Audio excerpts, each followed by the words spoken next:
Man, you've really aged in these 10 years, huh? Huh? A single woman in her 40s? Geez, you're quite a sight, huh? My ex-husband sneered at me when we met again after a long time. This was the man who got his mistress pregnant and abandoned me, who was infertile 10 years ago without a second thought. I had hoped that with time, he might have become a slightly better person. However, it seems that a person's true nature doesn't change so easily. Even after 10 years, he still seems to consider me as less than him.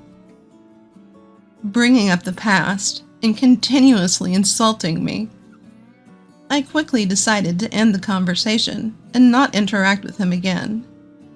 The very next moment, I unexpectedly achieved my revenge against my ex-husband. My name is Maria Garcia, and I am 30 years old.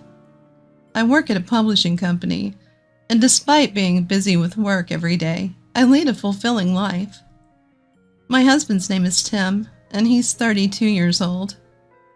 We've been married for 3 years now, but we don't have any children yet. It's not that we don't want to, we just can't. At the start of our marriage, I wanted to have children right away.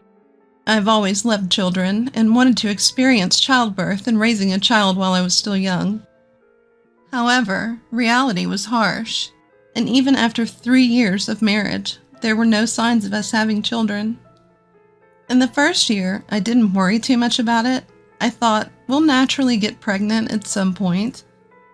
But as a year and a half passed, I started to feel anxious.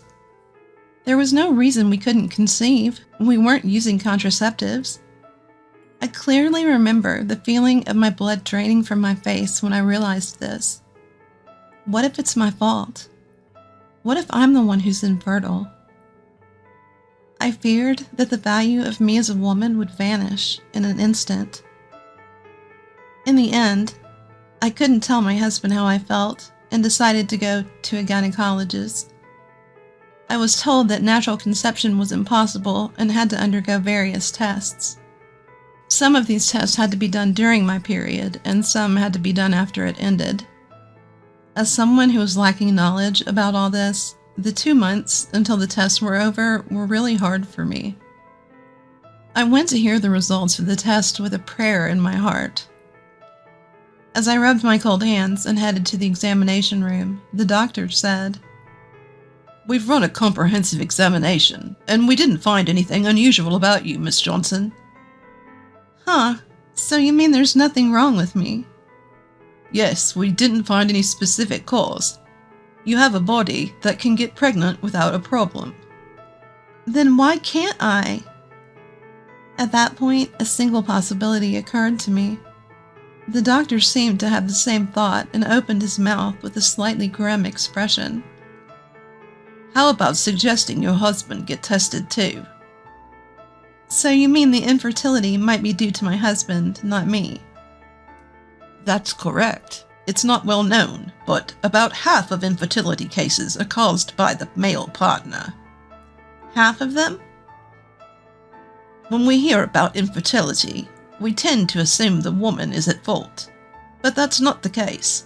As you can see, we didn't find any cause in you, Miss Johnson. So there's a possibility that the cause is my husband. Well, it's not low. In the end, we can't say anything unless we check. I had heard from the doctor, to which I could only listen silently. I had believed that in most cases infertility is caused by the female side, as the doctor said. I decided to have Tim, my husband, get tested as well. That evening, as soon as he came home from work, I broached the subject. "Hey Tim, would you come with me to the women's clinic I've been going to on our next day off?" "Huh? Why do I have to go?" Actually, today I got the results of the infertility test, and there was no problem with me. Huh? And? It's not about and. The doctor told me that in about half of infertility cases, the cause lies with the man. So, I opened my mouth to explain what I had heard from the doctor when Tim's expression hardened, and he let out a heavy sigh. Are you suggesting that I'm the cause of our infertility? No, I'm not suggesting, but the possibility isn't zero, so I want you to get tested. Don't kid yourself. Me? Infertile? I'm a man. There's no way I could be the cause. But the doctor said that the cause could be on the man's side too. Don't take seriously everything some quack doctor says. No matter how you look at it, the cause is you, the woman. You're blaming me for us not being able to have a child when it's your fault. Tim raised his voice and with great force threw a cushion at me. It hit my head, causing an unpleasant shock. Ouch! I'm telling you, it's your fault, okay? Because you're making it sound like I'm the cause of our infertility. I'm not. You're jumping to conclusions. I was just talking about the possibilities. That's it. There's no such possibility. Don't blame me for not being able to have a child. I'll report this to my mother too, okay? No, please don't. Aside from my father-in-law, my mother-in-law dotes on her only son and doesn't think well of me. I've always tried to keep our interactions to a minimum and avoid upsetting her. But despite that, my husband immediately contacted his mother, making it sound like I was the one in the wrong. Hey, Mom, Mary's blaming me for being infertile. Normally, if there's a cause, it's the woman's problem, right? You think so too, right, Mom? It's seriously unbelievable. It pisses me off being blamed for it. Speaking loudly on purpose so I could hear him, Tim conversed with my mother-in-law. Unable to bear his words, I could only retreat to my room. That day, Tim never apologized to me, and from the next day, he became even more cold towards me. It's been 1.5 years since we got married, and though we've been talking less compared to when we were newlyweds, it's the first time he's been so indifferent. Another 1.5 years has passed since then, and our relationship has not changed. Today, again, as he carries his breakfast to his mouth, he lazily opens his mouth. Your breakfast is as tasteless as ever. How do you manage to make such awful food first thing in the morning? But today I made your favorite, French toast. I like delicious French toast. Who would willingly eat something this bad, huh? Sorry if you don't like it. Feel free to leave it. Huh? What? So you're telling me to go to work hungry? Well, it's not like... Okay then. Since I'm buying breakfast at the convenience store, you're paying for it, okay? My husband got up abruptly and rather roughly pulled my wallet from my bag. He took a $50 bill from it and stuffed it into his pocket. Hold on a minute. $50 is too much. Huh? You got something to say? I'm just tired of eating your awful food. Let's just say this is for this week's breakfast. That was for my hair salon appointment this weekend. It's crazy. You're infertile. So don't spend money on your own entertainment to improve your constitution. Do a little exercise, you idiot. With a disdainful look, my husband left the living room. The moment I heard the door close, tears started to spill down from my eyes. Why do I have to suffer like this? A mixture of frustration and sadness overwhelmed me. Before I knew it, I had been crying in place for 30 minutes. Such were the days. Until one evening, when my husband came home from work. He was unusually cheerful. I wondered if something good had happened. As I was thinking that, my husband said to me with a beaming smile, Mary, I'm divorcing you. What? Divorce? What are you talking about?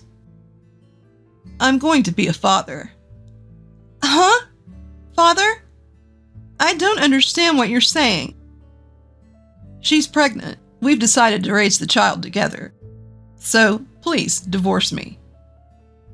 She's pregnant?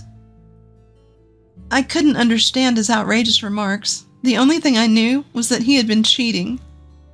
No matter how much I thought about it, this fact wouldn't change.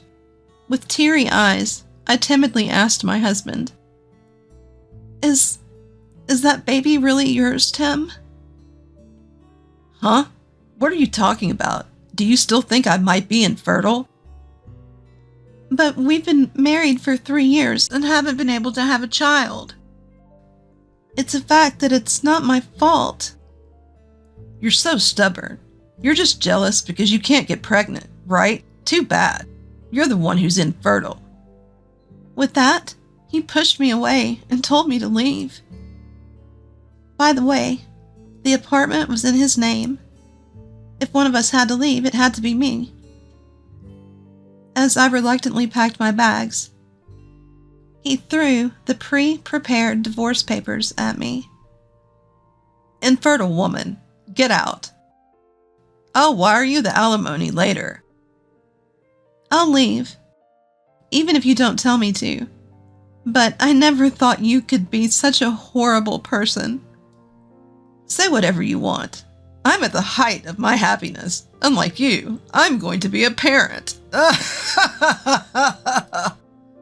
With a loud laugh, my husband left. The man in front of me was no longer the Tim I had loved. After leaving the apartment, I rented a place near my office for the time being. With the lease term, I found a new apartment and successfully moved in.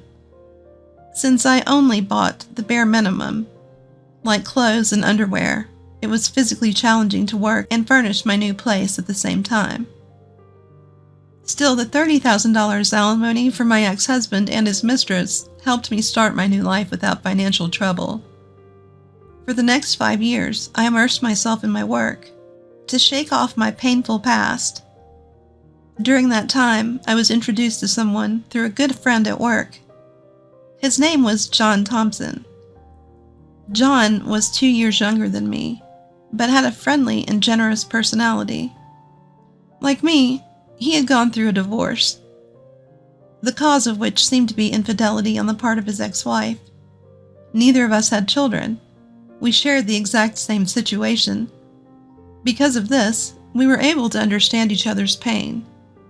Eventually, our relationship turned romantic. After a year of dating, we happily became husband and wife. I, now Mary Thompson, became even more dedicated to my work. On weekends, my husband and I would go out, occasionally taking trips and savoring our second lease on life. And to my surprise, I discovered that I was pregnant on my 37th birthday. We had only been married for 6 months. The child we had wished for so much came to us easily. Tears welled up in his eyes, and he rejoiced from the bottom of his heart. Mary, thank you so much. I'm incredibly happy. I am also. I am so happy. I never thought I would become a mother. It might be tough because of our age, but I'll support you with everything I have.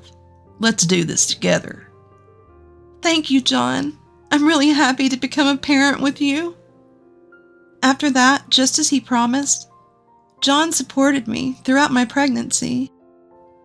He took over all the household chores that we used to share and did all the shopping.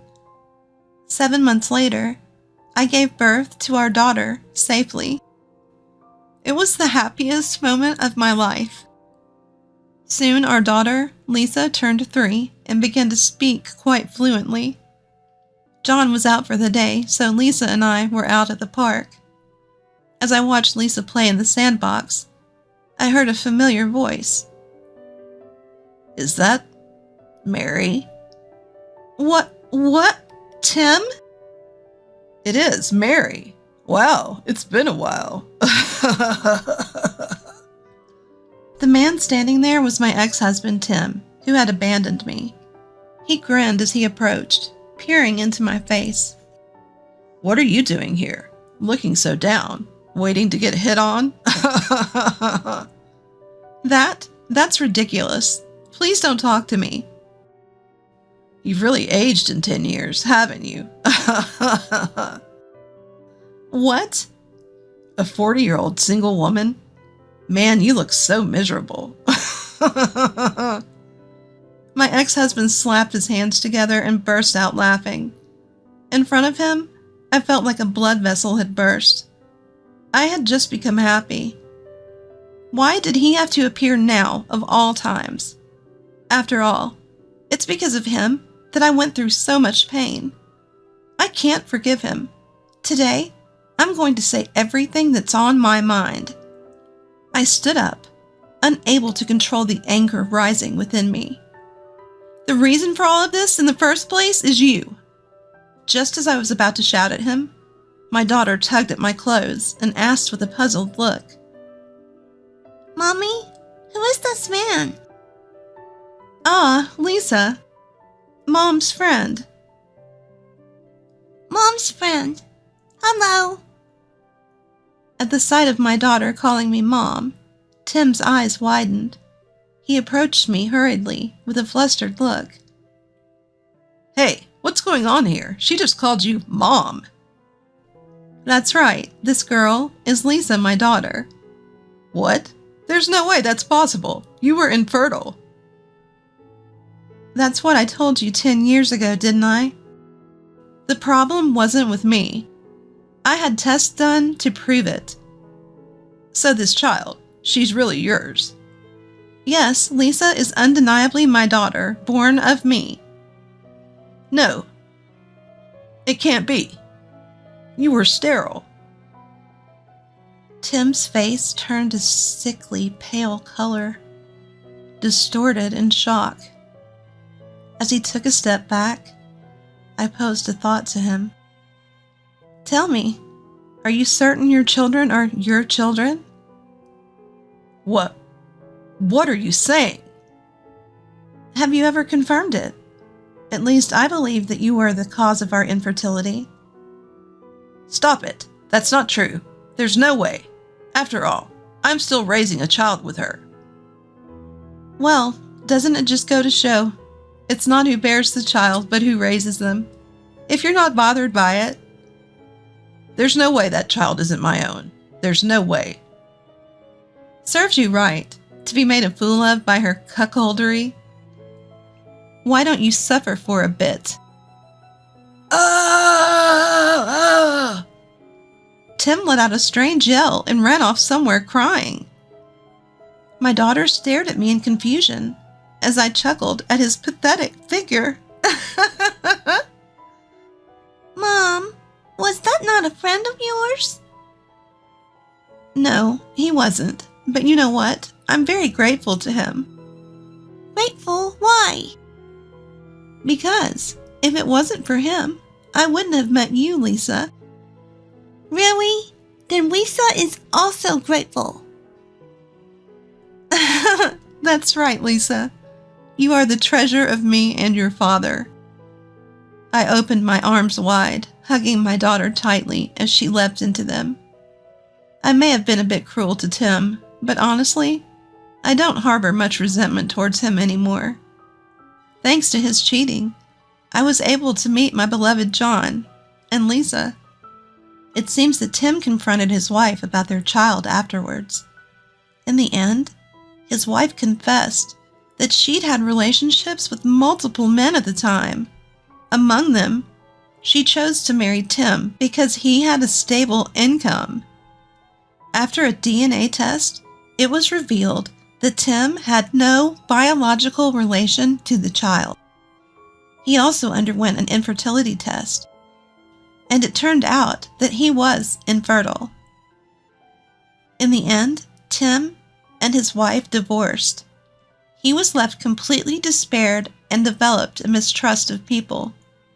He hasn't left his house since, with only his mother-in-law occasionally checking on him. He was also fired from his job, and there's still no prospect of finding a new one. As for me, my status at the company has risen, and I finally managed to secure a managerial position. My income has slightly increased, giving us more opportunities to go on family vacations. Every time I see the happy smiles of my daughter and husband, I can't help but feel my own happiness from the bottom of my heart. My decisions were never wrong. Only because of the hardships I faced can I now enjoy these blissful days. I won't look back at the past anymore. With my beloved daughter, my loving husband, let's move towards a bright future as a family of 3.